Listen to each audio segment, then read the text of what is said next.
बौद्धिक आतंकवाद हम सबने सहा है। प्राइमरी एजुकेशन से हायर एजुकेशन तक हम सबने भुगता है। मैंने स्वयं सहा है।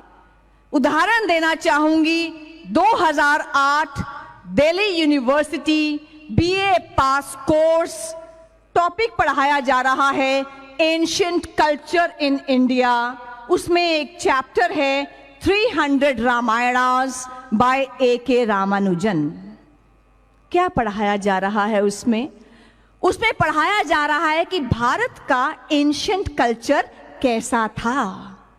पहला वाक्य क्या कहता है? रावण की छींक से सीता पैदा हुई।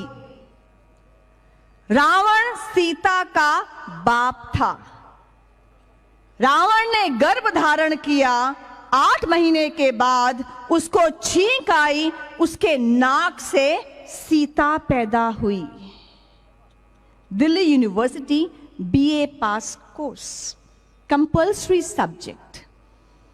लक्ष्मण और सीता के अनैतिक संबंध थे और हनुमान रात को लंका के शयन कक्षों में विचरा करते थे।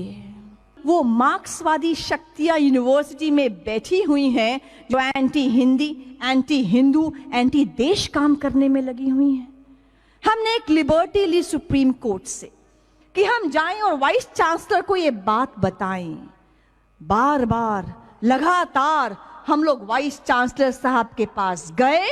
उसके बाद एकेडमिक काउंसिल में हम में से कुछ राष्ट्रवादी प्रोफेसर्स ने इसको एजेंडे में डाला, उठाया और इस चैप्टर को कोर्स से सदा के लिए हटा दिया गया।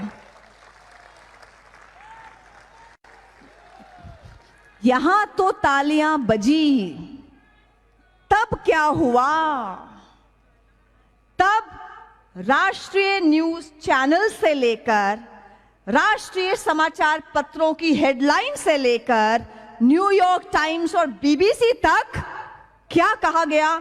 Saffronization of education, talibanization of education, expression right to speech under threat in India.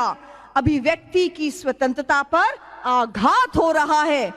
कौन कर रहा है ये आघात?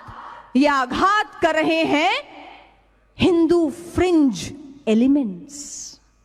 हायर एजुकेशन में एक किताब है वेंडी डॉनिगर की, आपने सुना होगा, Hindus and alternative history, published by Penguin publishers. Wendy Doniger ने लिखी है, जो शिकागो की प्रोफेसर हैं। क्या लिखती हैं वो किताब में? वो लिखती हैं, Mangal Pandey was a drug addict, Jhansi की रानी was loyal to the British. Vivekananda और गांधी जी से अलग अलग पूछा गया, आप रात्रि के भोजन में क्या खाएंगे? उन्होंने कहा, गौ मांस परोसा जाए। शिवलिंग के आकार की इतनी भद्दी टिप्पणी है कि मैं यहां से बोल भी नहीं सकती। हम लोगों ने क्या किया? क्या कर सकते हैं हम लोग? हम लोग कोर्ट में गए, 3 साल तक लगातार वो केस किया।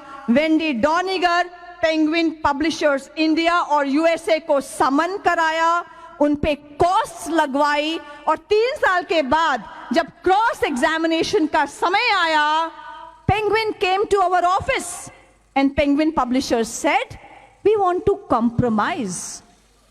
हमने कहा, ये कॉम्प्रोमाइज क्या होता है ये बताइए। कहते हैं कि आप अपनी पिटीशन विड्रॉ कर लीजिए। मैंने कहा, आप क्या करेंगे? वो कहते हैं कि हम वेंडी डॉनिगर की सभी किताबों को हिंदुस्तान से खत्म कर देंगे, पल्प कर देंगे, समाप्त कर देंगे और दोबारा ये किताब हिंदुस्तान में पब्लिश नहीं करेंगे। हमने कहा, आप लिखिए अपॉलॉजी कि आपने जो हिंदू धर्म को गाली दी है, आप उस पर अपॉलोजाइज फील करते हैं। कहते हैं, हम लिख देंगे, हम सब धर्मों का आदर करते हैं। बहुत प्यार से, बहुत अच्छे वातावरण में ये सारा कार्य हुआ। इसको आप बंद कर दें तो अच्छा रहेगा। ये सारा कार्य बहुत ही अच्छे वातावरण में हुआ। हम नेक्स्ट डे गए, हमने अपना केस विड्रॉ कर लिया, लेकिन बौद्धिक आतंकवाद का वो विभत्स चेहरा हमने दोबारा देखा। फिर नेशनल चैनल से लेकर समाचार पत्रों से लेकर बीबीसी, न्यूयॉर्क टाइम्स, जर्मन और फ्रेंच न्यूज़पेपर्स, सबकी हमारे ऑफिस में लाइन लगी और उनकी हेडलाइंस क्या थी? Freedom of expression under threat, India bans a book, saffronization of education, talibanization of education. क्या ये अभिव्यक्ति की स्वतंत्रता है कि आप किसी भी एक धर्म को पकड़ो और गाली दो?